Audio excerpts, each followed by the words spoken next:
So how you going this morning? Very good, very good. It's a bit chilly, but the markets have been a bit quiet, so that's a good thing. Less work to do. Yeah. No, it's always good. Unfortunately, the sun's not out today, but I've heard these reports about how vitamin D's uh, vital in this fight against the coronavirus. Very And interesting. yeah, no, down in Australia, I mean, if it's one thing we have a lot of is sunshine, right? And we've had this, amazing streak of sunshine of recent.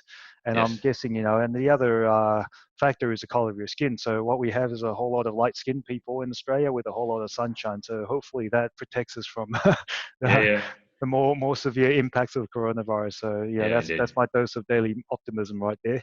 Yeah. Yeah, and you can probably see it in my background. This is one of my happy places I go to. That's Lake Conjola, and I love my little drone technology flying through. Oh, beautiful. Oh, that's what it is. Okay. Oh, cool. Yeah, yeah. Yeah, yeah. So there's a little camp down there. Well, we didn't go camping. It's what's it looks like a tent, but inside there's running water, there's bunk beds, there's a running shower and everything, air Oh, beautiful. conditioning. Yeah, so it's glamping rather than camping, but Yeah.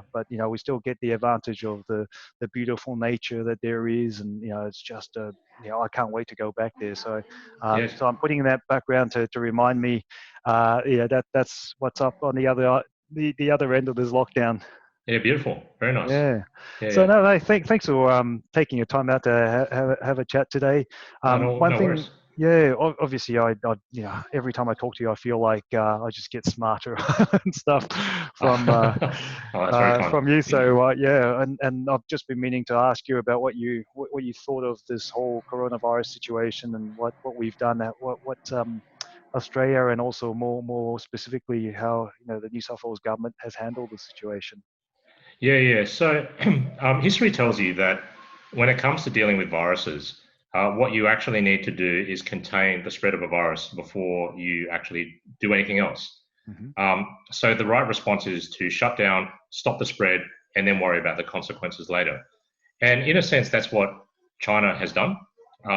They took a little while to get there, but they did shut down their economy. The consequences on economic growth were disastrous. Hmm. And then after that, they started to stimulate.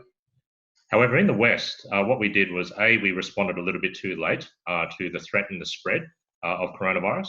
But the second thing that we did wrong was we got the order wrong. We started to stimulate the economy first before we actually stopped it. And the difference is huge because if you look at history, it just shows you that there is an inverse correlation between the infectiousness of a disease and its deadliness. And there's an inverse correlation because the harder we try to contain a deadly virus, well, it usually works and we stop it dead in its tracks. Hmm. On the other hand, if you're going to stimulate economic activity and you're going to make the virus actually more accessible and actually get the human population to spread it faster, like what we did during the days of the Spanish flu, then you're going to see the consequences. And that's exactly what's happened. It took policymakers almost a month to realize in the West that they were doing the wrong things. And it really took financial markets falling to tell them that the mix of policy that they had was not quite right. And then finally, they came to the fateful decision to shut down economies. And now they're dealing with the repercussions of that in terms of economic growth. There's a lot of debate out there as to whether the shutdowns are necessary or right, because you do have some models out there like Taiwan, Sweden, who have gone the complete opposite sort of, or not complete opposite, but near opposite direction. Um, but it is what it is. Policymakers have chosen what they've chosen. And the question now is, do they have enough credibility from this starting point, having flattened curves sufficiently, new cases have dropped sufficiently? Does that mean that we've successfully dealt with the virus? And the big problem here is just simply one of counterfactuals. We've only flattened the curves in the different economies because of the fact that we've had the shutdowns.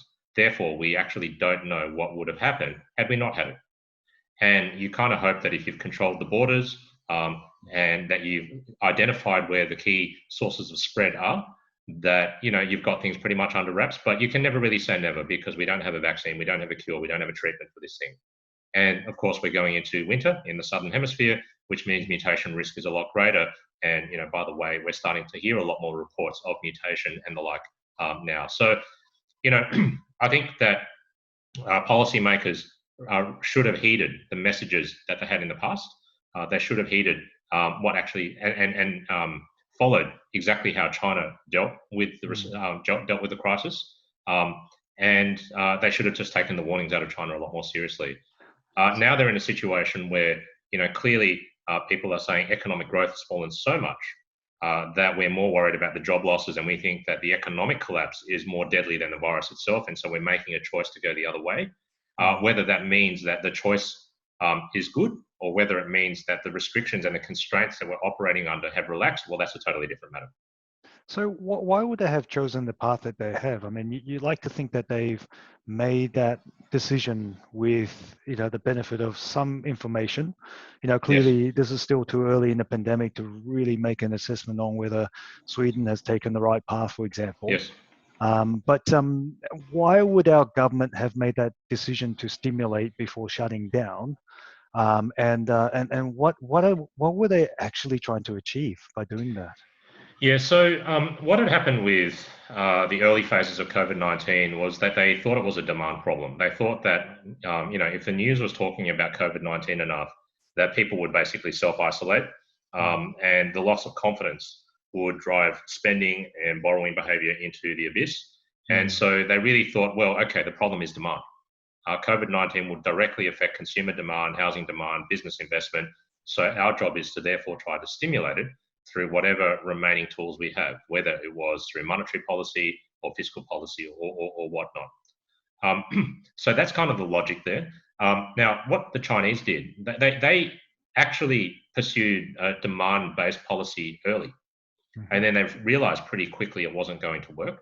And because of the fact that they are China, they decided that, okay, we're going to shut down the place, and there's going to be huge economic repercussions, but we will limit the damage to the economy and the banking system by making sure that basically nobody goes bankrupt. And that's something that you can do in a communist regime like they have, a centrally planned regime. It's not so easy to do in the West. So I guess there are a lot of reasons why they thought it was a demand problem. Even till today, they still think it's a partial demand problem. And really, they think that it's only a supply problem if they make it a supply problem by forcing shutdowns on economies. And now, as for why they're choosing what they're choosing right now, I guess what they're seeing is just the sheer economic fallout from all of this. They're seeing double-digit declines in GDP, et cetera, and they're just thinking, look, the job losses are catastrophic here, and we're not sure whether we have the means to completely insulate the financial system the way the Chinese have. And so we're hoping in the West that if we reopen quickly enough, that people will get it out of their heads that the last 2 months has been the normal, and start thinking back further, and to the point that they resume more normal activity by the standards of 2017 or 18 or 19. And it really is hoping that the scars that we've inflicted on the economy are really quite light and almost unnoticeable. And there's a certain logic to that. If you were to have, for example, another period of shutdowns, if you were to get another second wave scare, the economic consequences of that would be disastrous. And effectively, policymakers are telling you that in their desperation to restart now. Wow. So let me just check then. I mean, does this sound like a demand problem or supply problem? I mean, it's a bit of both, isn't it? It is a bit of both. So the demand side issue, there is a certain loss of confidence that people have because they don't want to go out to the shops and this and that. But on the flip side, if you look in the US, they've had a dramatic fall in retail spending. I think in the year to April, the year to April, it's down 20%. Wow. But if you look at, for example, in Australia in March, this is before we had any major closures, but we did have the coronavirus scare. You could see people hoarding at Woolworths and Coles. The official retail sales numbers show a spike in retail sales by 8% in a single month.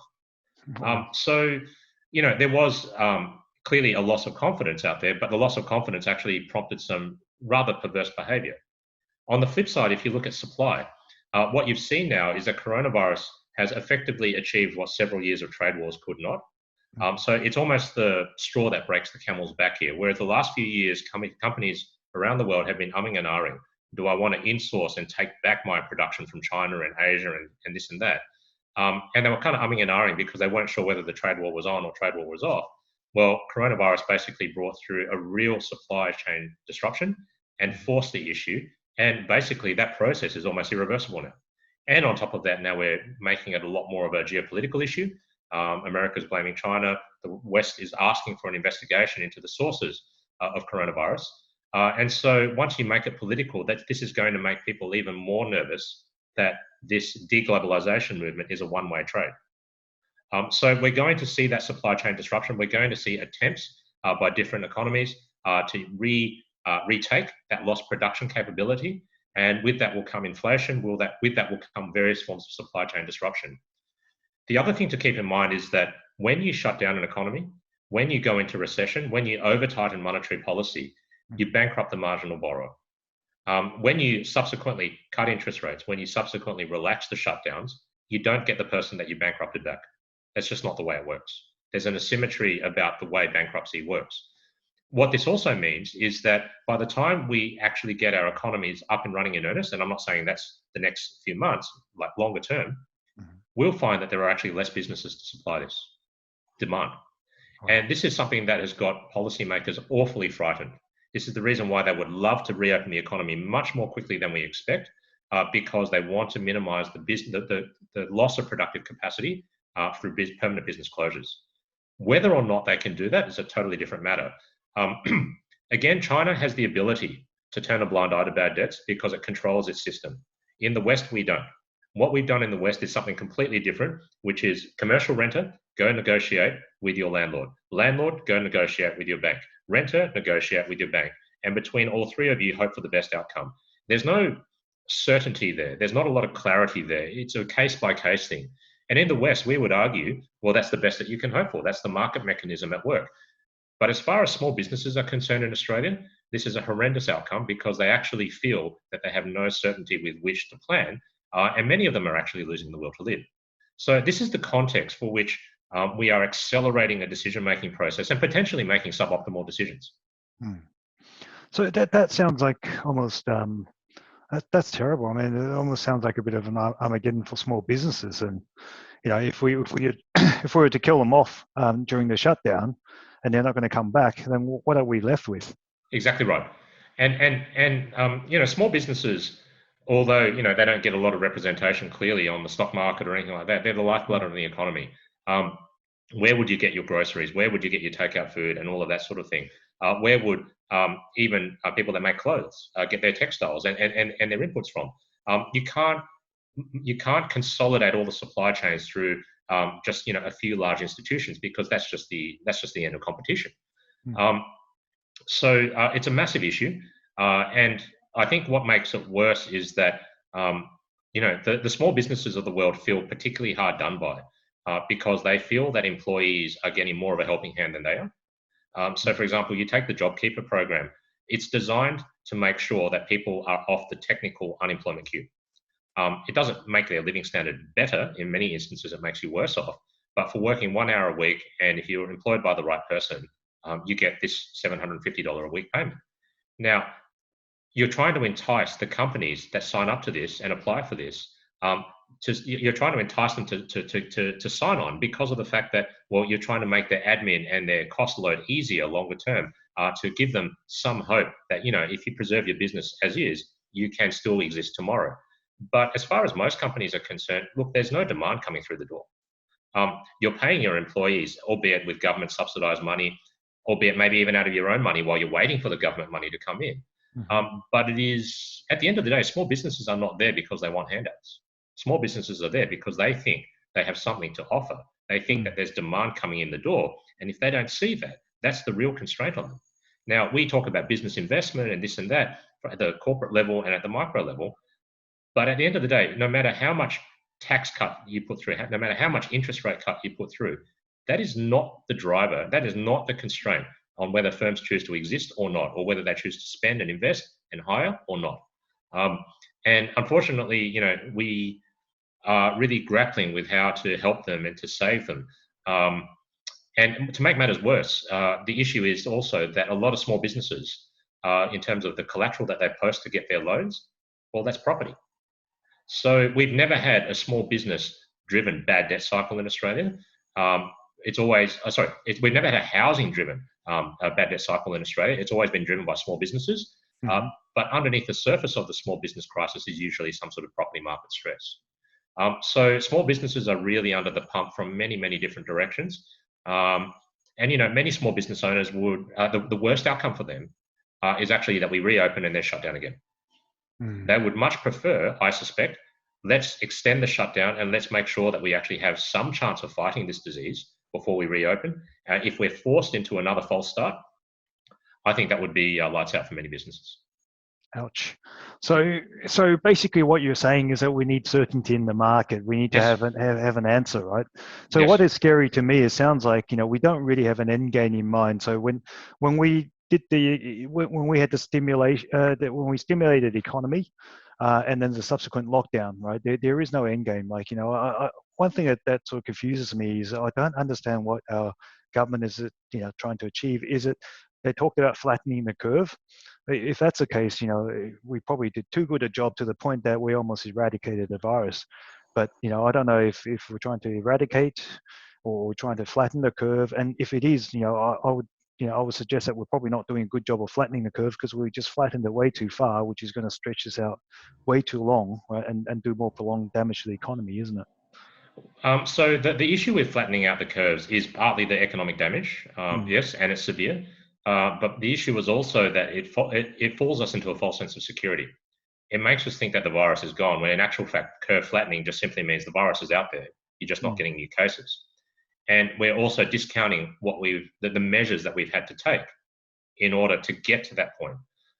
So if we can only get to a flat curve or a near flat curve by imposing the shutdowns that we have, by closing the borders, then you can imagine what happens the minute that we relax any of those restrictions. So it's a false sense of security. It's a counterfactual issue where we just simply don't know what would have happened had we not done certain things.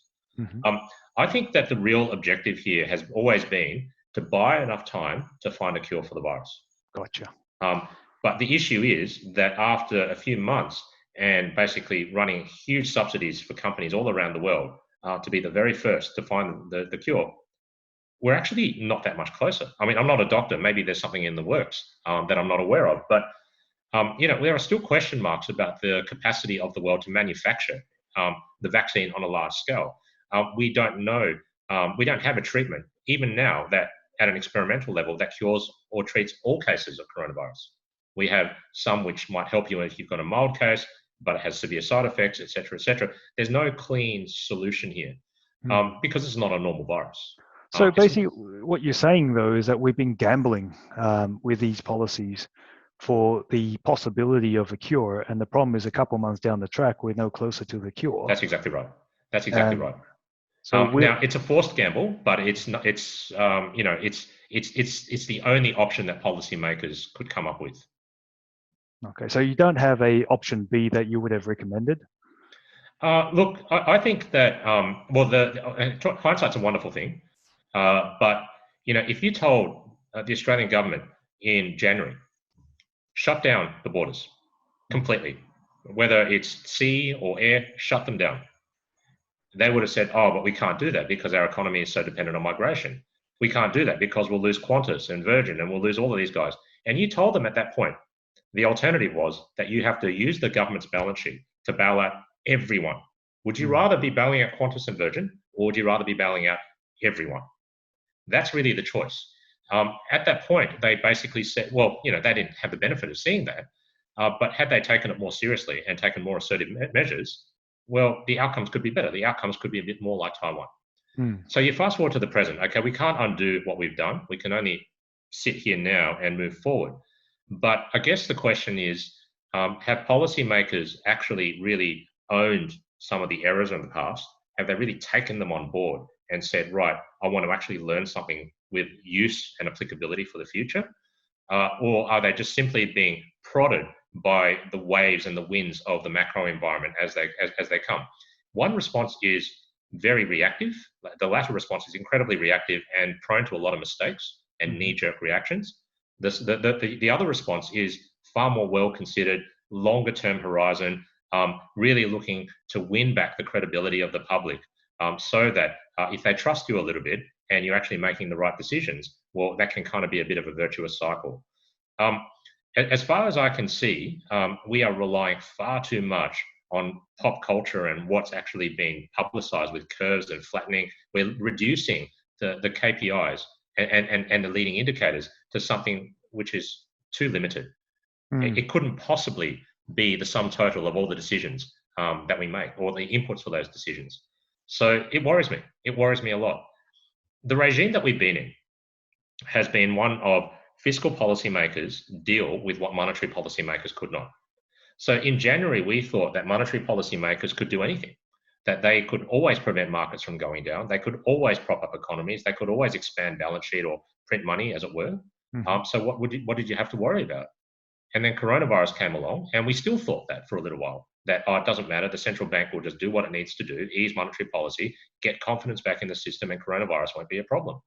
And then we found out that coronavirus had spread to Korea and Italy and then America, and then we realized it was actually a pretty big deal. Then the shutdown response came, and it was like, oh, okay, central bankers don't have our back. And with hindsight, it was ludicrous to think that a central banker, by cutting interest rates or printing money, could cure a virus. It's ludicrous. But that's the sense of security, the insecurity, or the false security that the market actually got itself into. And it was only when the markets absolutely folded that policymakers around the world really stood up and took notice, because they all know that if the stock market collapses, your economy is next. And so this is the environment that we've been operating in. So it's very, very much rushed and forced by the circumstances. But then on the way out, now what we've got is the markets seem to have settled. The volatility gauges have come down. The price of uncertainty has come down all the way. But it's only come down all the way because fiscal policymakers have separated out the responsibilities that they have from monetary policymakers. So monetary policymakers have been told, your only job is to stabilize markets and help out a little bit with the economy. That's it.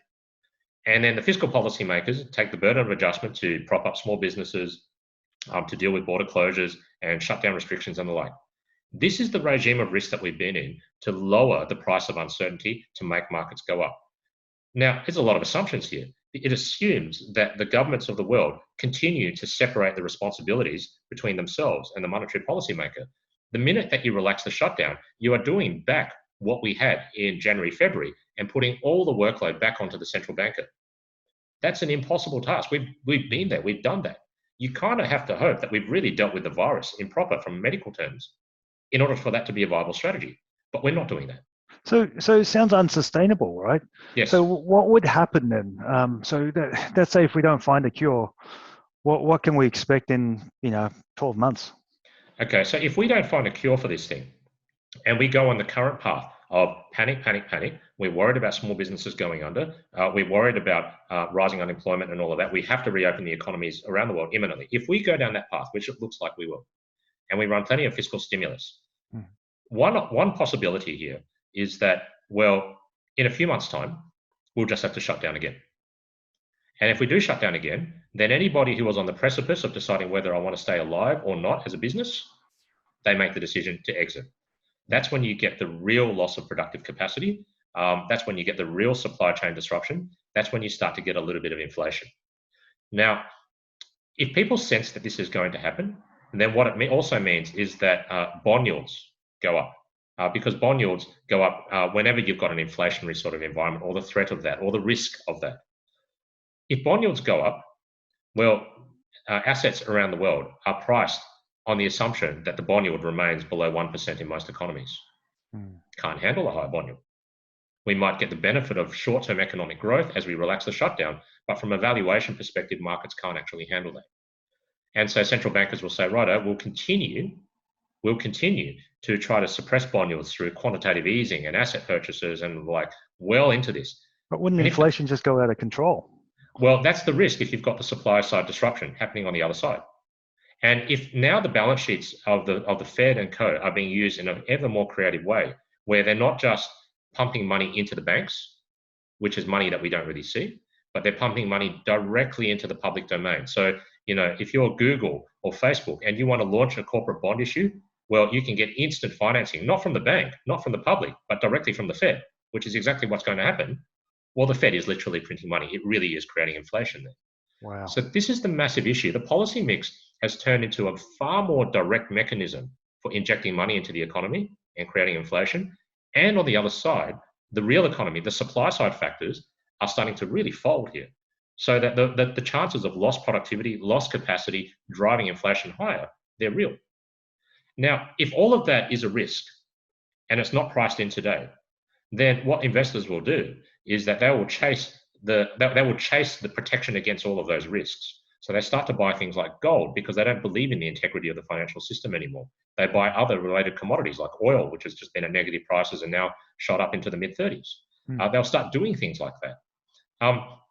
And what you'll find is that the more this sort of behavior actually keeps up, the more people are also in the background starting to question the integrity of the fiat currency system that we have. Now, at some point when inflation becomes real, if and when it becomes real, then policymakers are now put into a bit of a bind. For many, many years, we've been in a situation where, okay, the economy is no good, but you just run a quantitative easing program, the Fed buys assets or the central bank buys assets, asset prices go up, real economy is still not really that much better, but it's not collapsing. And it's a really, really unhappy equilibrium. And you see the wealth inequality spectrum really disperse, as in people who hold assets do really, really well, people who don't are left behind. But it's an unhappy equilibrium that continues. And it can continue for as long as you don't have inflation, because inflation is not making you choose between financial markets and economic growth on the one hand and inflation. Well, that's how we've been able to sustain 30 years of growth, right? That's exactly right. Yep. So we've been using it, whether it's through higher borrowing and credit and housing bubbles, or whether it's been balance sheet expansion, fueling asset prices, it didn't really matter. Throughout all of that, we haven't had inflation to deal with as a major constraint. The minute inflation becomes the possibility of a major constraint, not even an actual constraint, but a possibility, everything changes. Now, this could be good or bad. Right? It could be that inflation really does take hold, and then we're starting to deal with an inflation problem down the track that we can't, the genie's out of the bottle and we can't keep it in. That's one possibility. Another possibility is that seeing the risk of inflation causes financial market calamity now, and we basically have a second leg down, just like what we've seen in March. Either way is not really good for inflation-adjusted returns. And what you're going to see in the next little while, investors are going to behave in some very strange ways. So let me give you an example of that. Right now, we are on the cusp of really escalating trade wars. Right? Whether it's the situation in Hong Kong and Americans passing legislation on things in Hong Kong, whether it's because Trump is blaming China for coronavirus, whatever it is, the relationships are getting really tense. If you had done this last year or the year before, people would have sold China exposures, they would have sold resources stocks because they thought this is really, really bad for anything China related. Now what you're finding is that, well, they're still nervous about that, but they're looking at the US dollar going down, they're looking at the Fed's balance sheet expansion, they're looking at all these things which look inflationary and saying, you know what, I might not believe in China, but I think inflation might come back. So trade wars have got two sides to them.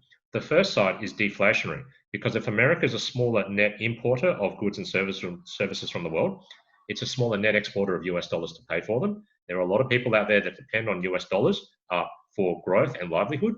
So if you're choking off the supply of US dollars to the world, okay, that hurts those people, particularly in the emerging market space. But there's the other side, because at some point people start to say, hang on a minute, we're not happy with this system. Maybe we should take back production facilities, or maybe you Americans should start printing more money through various means. And if that actually becomes a scenario, well, that's inflationary, and that's the opposite end of the spectrum. And so we have navigated through the deflationary parts of that cycle in the last 2 years, because we've had 2 years of trade wars. COVID-19 is accelerating that. And now we're starting to emerge on the other end, where we really are going into an environment with far more inflation risk than meets the eye. Wow. So what does that mean then? So you're saying that, is it going to be deflationary or inflationary? What is the net impact?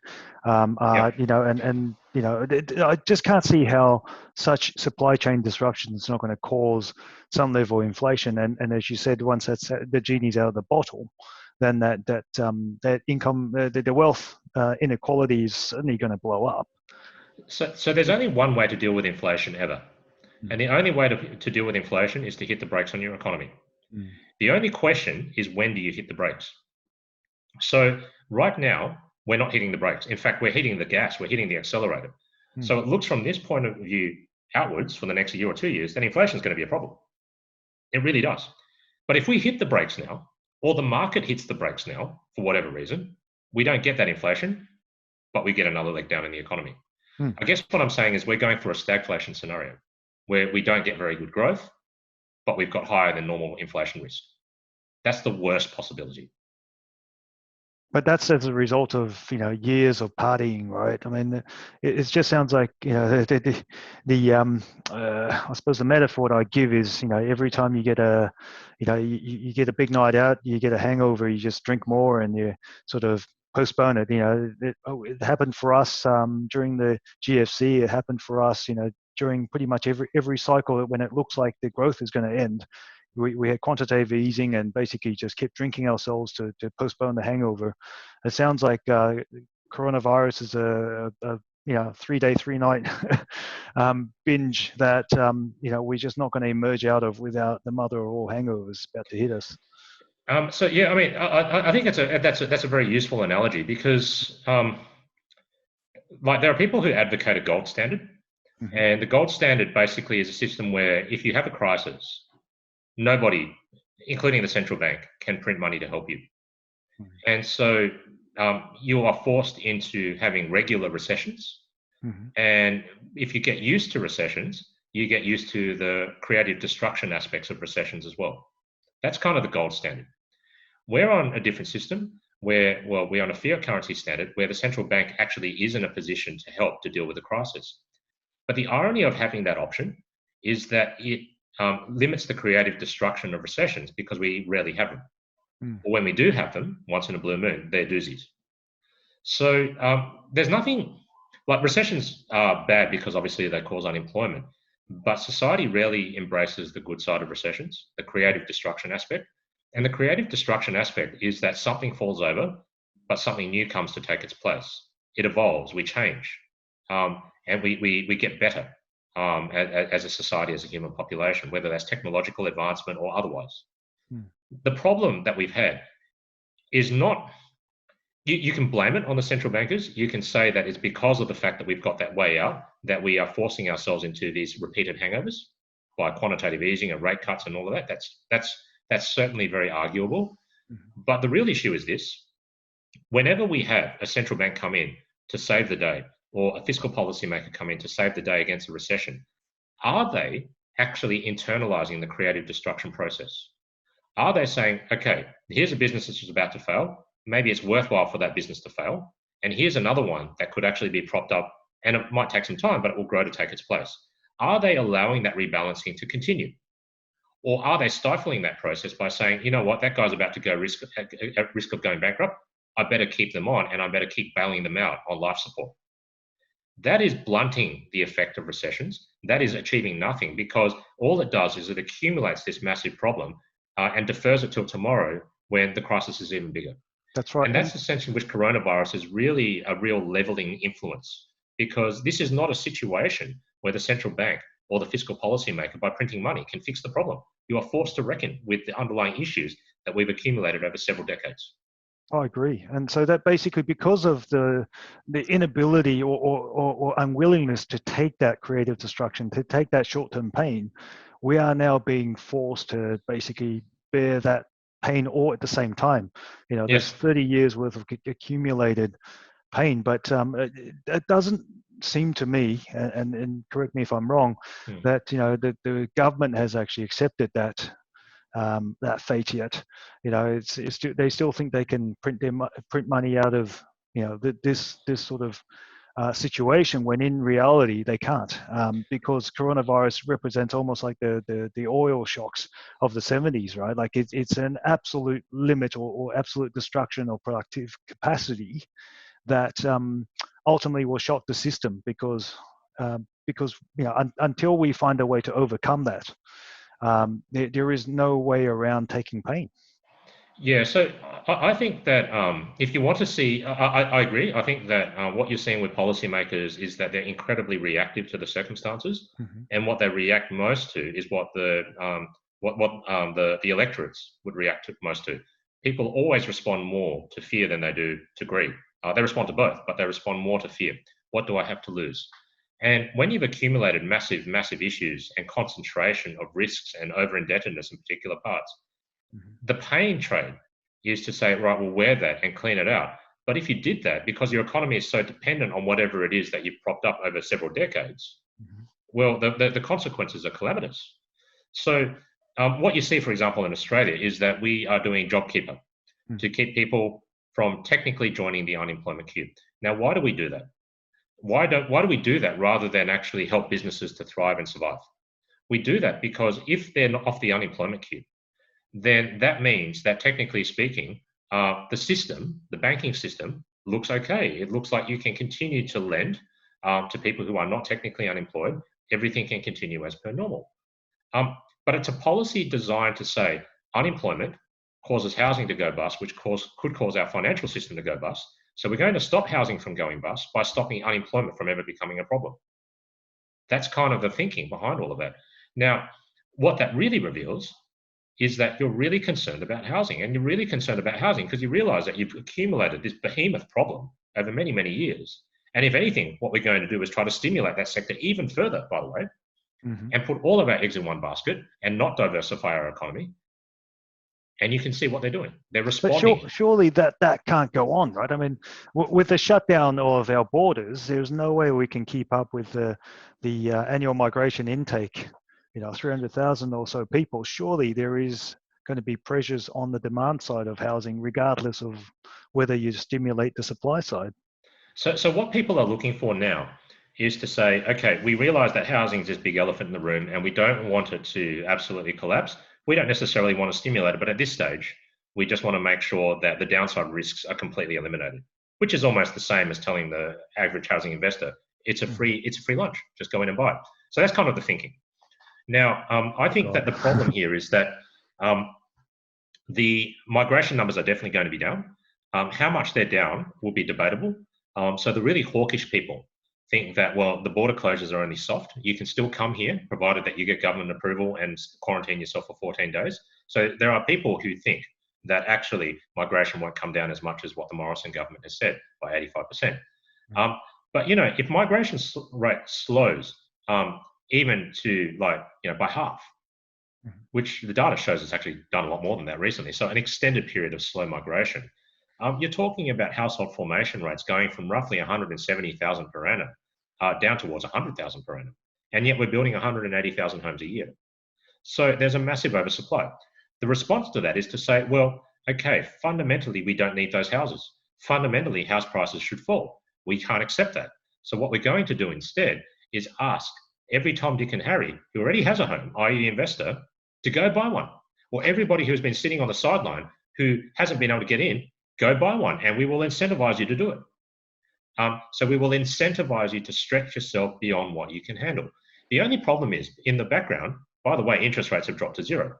So monetary policy is no longer really able to help you as a borrower if you're in trouble, or no longer really able to make this housing proposition look more attractive. And this is a real problem because it means then that if you're sitting there as a member of the general public, do you fall for the illusion to pump up housing? Or do you look at the fact that the interest rates are zero and think, oh, hang on a minute, interest rates are at zero for a reason because principal payments are huge and I'm not really sure I can afford that. And what happens if suddenly you get an inflation problem or people start to worry about an inflation problem and the market price of interest rates starts to go up and then you're wrong-footed on all of that, on everything that the government's just asked you to do. So this is the real issue with housing. We're trying to prop up a sector when we know that we've kind of reached the end. Now, by the way, interest rates reaching zero, in theory, means that you've actually run out of creditworthy borrowers. So what do you do when interest rates hit zero? Well, you can either go for creative and stimulatory fiscal policy, or you can relax your lending standard, change your definition of what is creditworthy, scrape the bottom of the barrel, and try even harder. Wait, we've seen this movie before, right? This is what caused the GFC. This is and I was just the other night I was just watching The Big Short again, and that's certainly a very interesting movie in terms of understanding what happened that caused the GFC. But I mean, this has got the same warning signs all over it. This is what caused the GFC at the beginning, right? Yeah. So surely this is not something you would, as a sane person, would want to go down again. Yeah. So it's all about incentives. So people in policy are looking at the next 3 years, the next 5 years for which they're around, and they just want to make sure it doesn't actually blow up on their watch. Mm. It's as pure as simple as that. I understand that. I wouldn't want bad stuff to be happening on my watch either. But is it a policy that will really generate you long-term sustainable good growth? No, it's not. It's not. All it does is the same thing as what we've been talking about, coronavirus and shutdowns. All you are doing is buying time to come up with a better option. But history tells us, the last few years of history, decades of history tell us that when we buy time for better solutions, we actually don't step up to the plate to find those better solutions. That's the problem. Mm. That's right. And all you're doing is just kicking the can further down the road.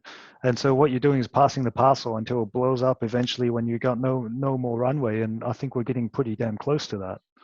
Yeah, well, interest rates being at zero is a really bad sign. And globally, you're now starting to have this discussion about whether you take interest rates below zero.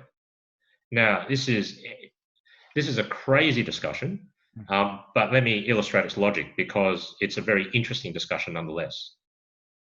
There are a lot of economies around the world who have tried to take interest rates below zero. Japan has tried that. Europe has tried that. Many countries in Europe that are outside the Eurozone have tried this. And every time it has failed because when you charge negative interest rates, well, people who have cash can't get rid of the cash in aggregate. They can kind of buy something and basically give the cash to someone else, but then they have the problem of negative interest rates to deal with. The system cannot reduce the amount of cash it has in aggregate. It cannot avoid the tax of negative interest rates. So therefore, you are hurting savers in a big way. And it creates a very deflationary dynamic, whereas having cash saving is a liability rather than an asset. Now, but there's a reason why, despite the fact that we all know this, people still try negative interest rates. And here's the thing.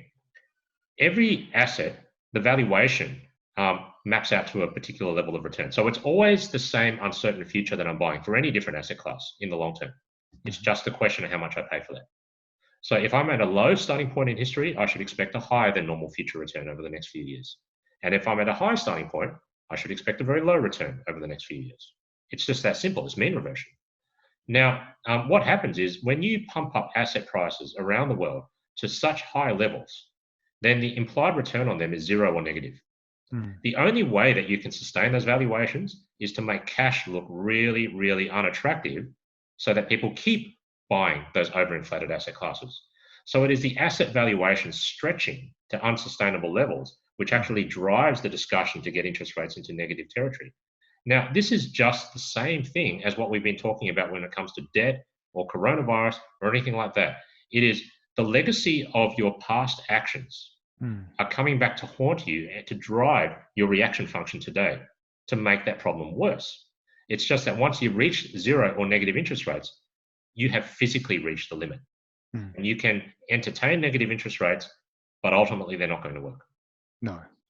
Yeah. No, it sounds crazy. I mean, this sounds like a Ponzi scheme more than anything else, to be honest. I mean, for that to even work, you have to get rid of cash, as in, literally you have to control, well, you have to basically control cash in the way, you have to get rid of physical cash. Everything has to be digital, but all you're going to do is create a black market of cash and alternative currencies and all the likes. But okay, so that's come from from we can try and save the world, but that's focus on what we can do to sort of protect ourselves in terms of maintaining whatever wealth positions that we have, right? So where are the safe havens? You mentioned gold before. You believe in people are looking into gold or oil or commodities or maybe even cryptocurrencies to bet as a bet against the system because you no longer believe in the system. Is that something where you think we should be looking at? So I think resources are an either way trade. And if they're an either way trade, that kind of makes them a good way of generating alpha, money, without actually taking too much risk. So the issue here is this. If you have full faith in the system and you think that we're going to kick the can down the road, as it were, and we're going to do so successfully, and we're going to pump prime economies with the stimulus that we've got, and that COVID-19 will actually go away or not be a problem, then you want to be buying things which are cyclical, and commodities are cyclical. So that's the good news story. If you believe in the bad news story, where, well, we're at risk of going into negative interest rates, we're at risk of going into slow growth with inflation, we're at risk of undermining the value of US dollar and fiat currencies for that matter, then you still want to buy commodities because they're inflation hedges. Maybe you can't see the physical demand for where oil comes from, or the physical demand for oil or base metals or iron ore, but there's this financial demand because suddenly people hoard this stuff as a way of their hard assets. They're a good way of protecting against whatever could come. Other people, particularly from an Australian perspective, will look at this and say, okay, there's a lot of risk in the market, and I'm really, really unsure about my biggest asset, which for most people is housing. So what should I do? Now, if you've got your own home, well, your own home is a little bit different because you live in it. Whether you pay down the mortgage or keep the cash, it's kind of the same decision, really. It's really just a question of where you're going to live if you were to sell your house. So the rational response for owner-occupiers is to pay down their mortgage. The question for investors is interesting. So what we saw in March was what's called a risk parity implosion. So the major asset allocators of the world decided to come up with this way of investing over the last few decades, which is it is efficient to lever up on your lowest risk asset class or your lowest perceived risk asset class. In Australia, we do the same thing. We just have the lowest perceived risk asset class being housing because as far as we're concerned, house prices only ever go one way. That's right. So the flip side of that is that if housing risk, never mind where house prices go, but if housing risk goes up, then as an investor, you say, well, hang on a minute, maybe I was wrong about my assumptions about the risk profile of housing. Maybe I should cut down my leverage, cut down my exposure to that asset class, just like I propped it up to begin with. And if they did that, they start paying down the mortgage at a lot more aggressive rate. The problem with all of this is that the more we pay, the more we owe. It is not possible for everybody in the system to pay off their debts all at the same time. Because what would happen is, yes, we would successfully reduce our debts, but we'd all be out of a job. And so the debt to income ratio would go up, not down. We'd actually be more indebted, not less. So the question is, what's going to happen at the pointy end of the season when households actually really start paying off their mortgage principal?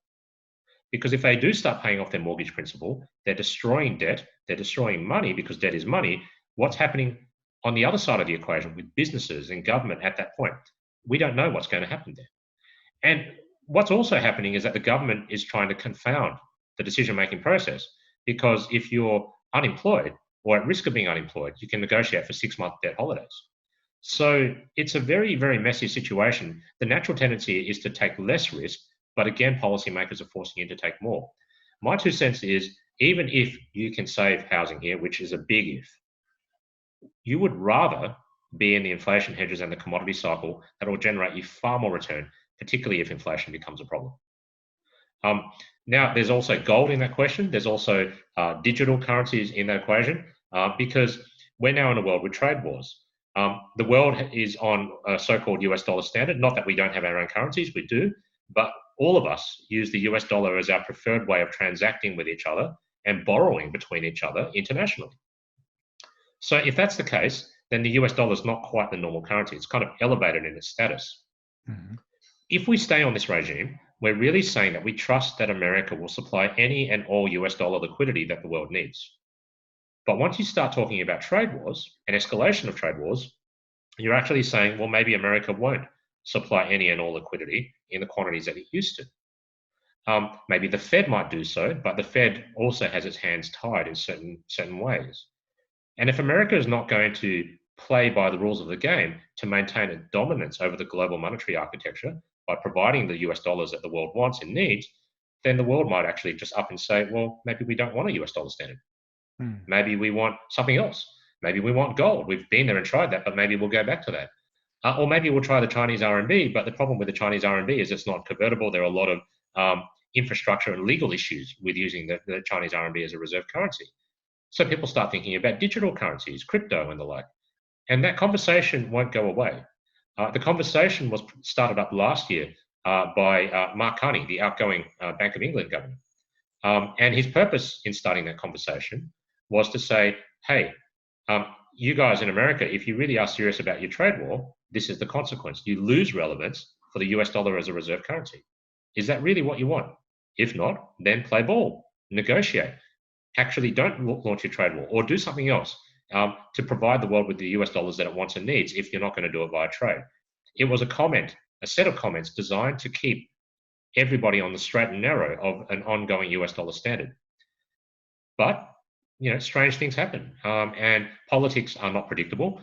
And if we do go down this path of deglobalization, then you should also be thinking a little bit about what the alternative currencies of the future might be.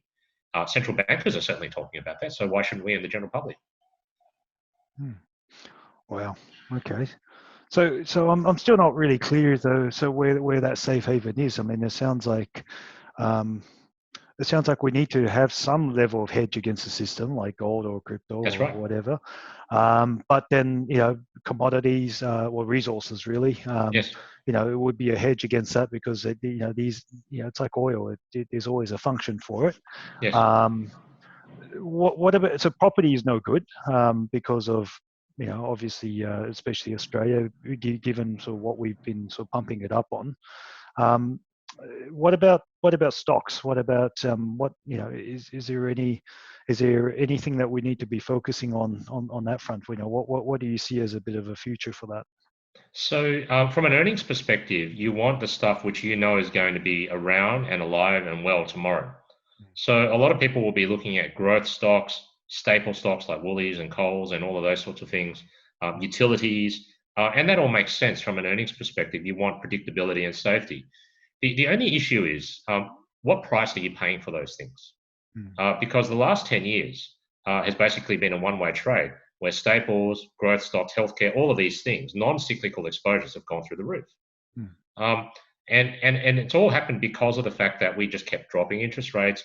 We kept trying to suppress the market price of uncertainty. And we're at a point now where we actually can't do that with much more benefit. Like it's diminishing returns on that curve. And we've really reached the flat part of that curve. So I think there's a place for defensiveness. I think there's a place for looking at being able to predict earnings and earnings growth and those sorts of companies. But you really have to marry that up with, well, do you really think that we're in a regime of interest rates will continue to fall and volatility will continue to fall? I wouldn't have thought so. So I do want to have some defensives, but I don't want to be in the really crowded market darling sort of stuff. I want to be in the more unloved segment because there's a bit of valuation protection there. I want the resources on the other end, whether the world turns good or turns bad. And I'm afraid I don't really want to be in anything housing or financial related. Not yet. Because the reality is that housing, banks, investment banks, they're all the same trade. And if you've got some risk of bad debts, if you've got some risk of credit markets repricing and readjusting, mhm. then you can never say never. Now, the thing is, that central banks since March, it feels like an eternity because we've all been watching markets on an intraday basis since then. But since March, the Fed has been in there saying that it will buy corporate bonds, and this month it actually has been buying corporate. Well, it will be buying corporate bonds, and corporate credit markets have calmed down, financial markets have started to lift, etc., etc. But despite that, people are still hesitant about financials and credit exposures because they know that the Fed has dealt with a so-called liquidity crisis. If you don't have access to short-term cash right now, the Fed has dealt with that. But they haven't dealt with the bankruptcies that will happen tomorrow and the bankruptcies that are inevitable because we're not going to be able to save everyone, Mm. not through the blunt means that we have of monetary policy. We're not going to be able to say this business lives and that business dies. No, and It's you not. don't want to. You don't want to be picking winners because you do need that You creative need the market. destruction that That's you exactly talk right. about. Yeah. And so, with that in mind, there's a big elephant in the room. Mm. Financial exposures, like if you look at the banks in Australia, almost every other sector in the Australian market has recovered. Even the companies that were at risk of going under and had to raise capital because of the travel restrictions have gone up. Mm. But the banks have gone nowhere because people are saying, righto, we are effectively in the process of nationalising them because they are going to bear some serious, serious consequences if policymakers don't intervene to save the world from bankruptcies. And even if the policymakers do intervene to save the world from bankruptcies, the consequences of that for bank lending behaviour are going to be disastrous. So what we're doing at the moment is we're discussing negative interest rates, and negative interest rates are a tax on the banks, and the banks end up passing it on to savers. It's bad for everyone. Yep. The next option is what's called yield curve control, where what we say is, okay, we're going to make sure that short-term interest rates are already close to zero. So we can't do much more on that. What we want to do is bring down long-term interest rates down to near zero. So hopefully people want to borrow on longer horizons. And I get that. That makes sense. But the trouble is this: banks lend long and they borrow short. As in, loans create deposits. Loans are long duration assets. Deposits are short duration liabilities. So you actually want the spread between long-term interest rates and short-term interest rates to be big and positive Because it in drives order to encourage profitability lending. for the banks. Yeah. And what we're doing is we're completely eliminating that. And they've still got the bad debt risk in the background. That's the killer. Wow. So we've actually destroyed our banking system. Yes. In the So process. policymakers everywhere in Australia are talking about the bridge. It's the key buzzword. We want to build a bridge over troubled waters. We want to be able to say, okay, here's some bad times, but we want to have the right infrastructure in place to say, okay, we don't have to go down into the valley and up again. Instead, the general public can just walk across the bridge and pretend that all that turmoil underneath almost didn't happen. That's what we want to do. But here's the thing. The banks are not only the bridge, the banks are the troubled waters underneath. How do you make the troubled waters into the bridge itself? That's the problem. Wow, that's not good. Yeah. So if you can wave a magic wand and fix all this, where would you start? Okay, so the key thing here is that you want to have some sort of creative destruction process. You want to be able to make sure that from the ashes, the phoenix really can rise. And in order to do that, you need to make sure that small businesses are not only kept alive, it's a really bad term, but you also want to make sure that new businesses can thrive and grow and come up from the ashes. You want to incentivize that. So whether that's, Singapore style massive R&D deductions upfront to encourage that, to build a Silicon Valley. Well, what about deregulation? What about taking away the barriers to entry? What about... Exactly right. Yep. Exactly right. Removal of barriers to entry, creation of functioning broad-based funding markets so that we're no longer having to rely on intermediated finance through the banks with onerous covenants. All of these things are on the Australian list, have been on the agenda for years, but we've never pursued them. There are less available options globally because globally policymakers have done a bit better than we have there. But that opportunity set is still ahead of us. There's some real reform there. Tax reform is necessary. So these are things that, yes, you're still going to be probably spending bucket loads of money on the other hand. But at least you're changing the incentive set to get slightly better outcomes longer term, because you're not just looking to increase the amount of money in circulation, but you're actually now looking to increase productivity. But do you think the coronavirus would actually bring about the political will required in order to tackle these difficult reforms? I wish it would.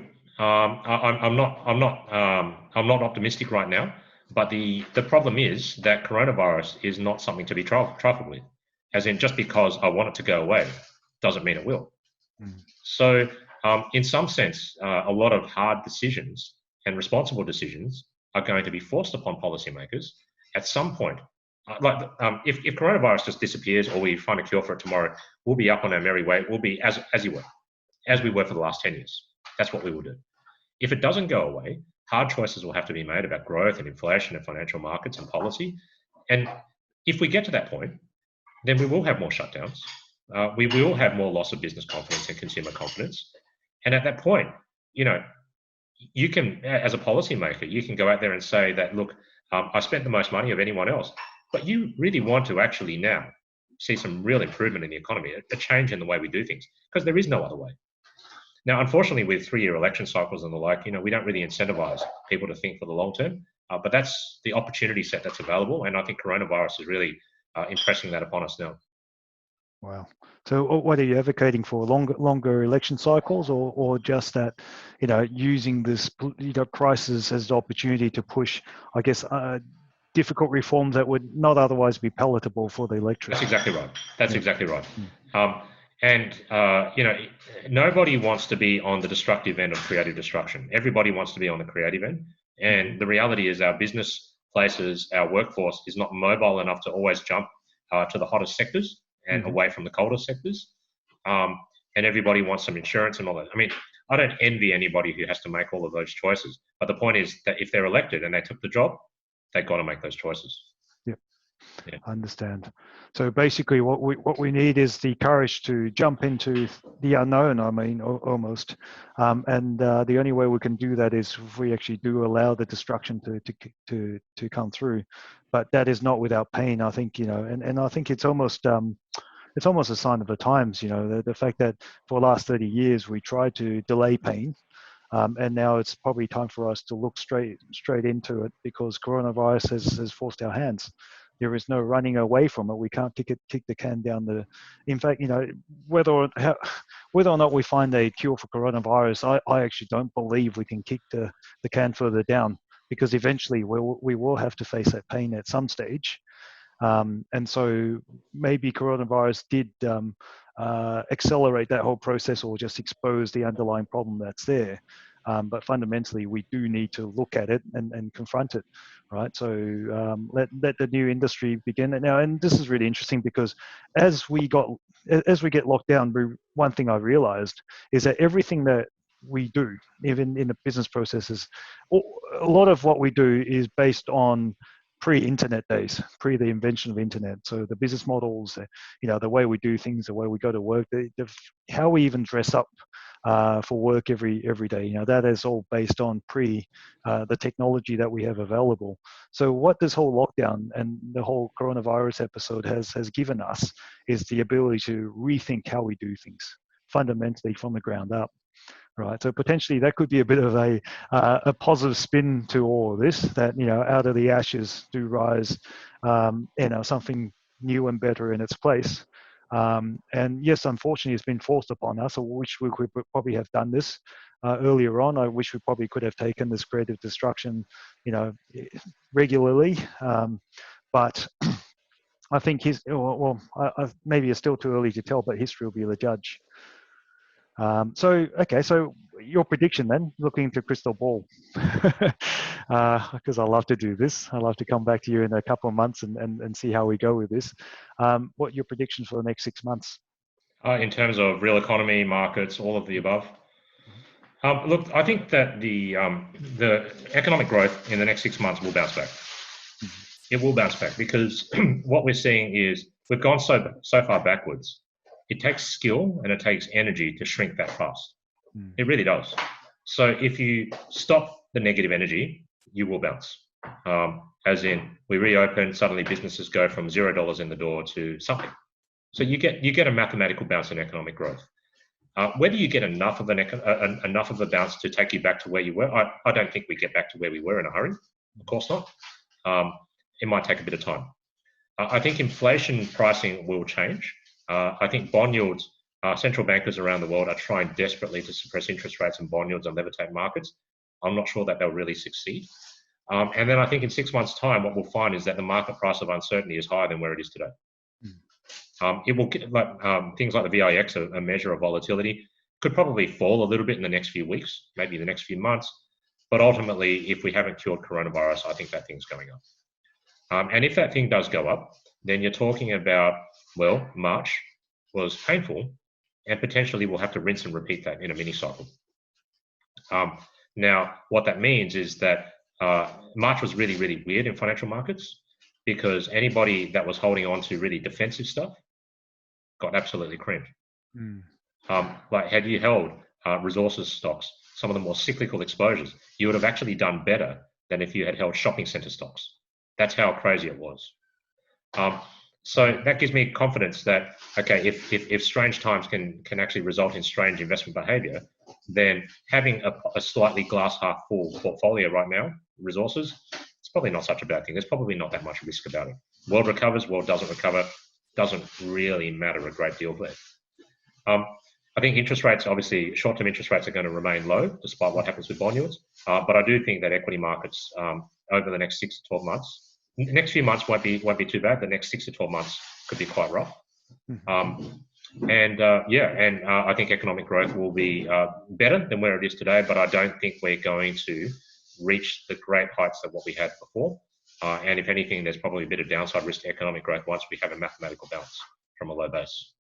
Okay, but are you predicting a 1930 type Great Depression scenario? Or Japan's lost decade per se? Yep, sorry. It doesn't have to be that bad. And I really mean that. It doesn't have to be that bad.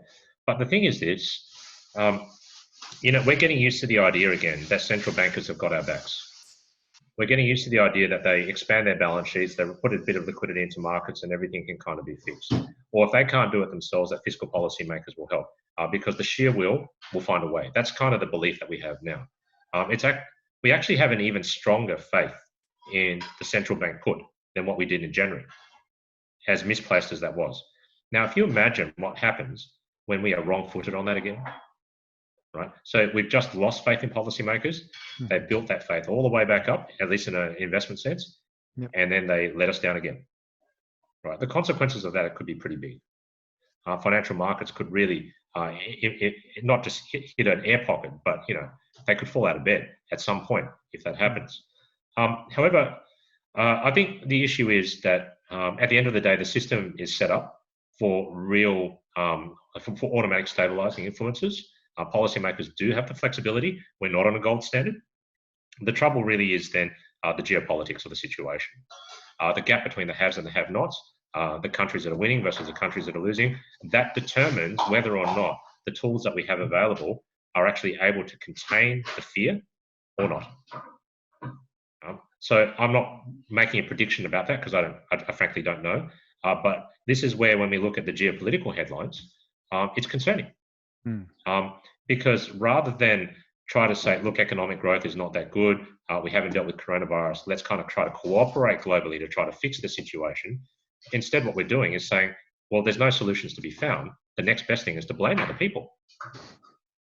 And history tells you where that goes. So, that's kind of without adding too many caveats, that's kind of how I see the trajectory of the next 6 to 12 months. Well, that's okay. Unfortunately, that is not as optimistic as I would have liked to end the conversation on. But I think it's certainly something that's worth keeping an eye on, and I certainly believe that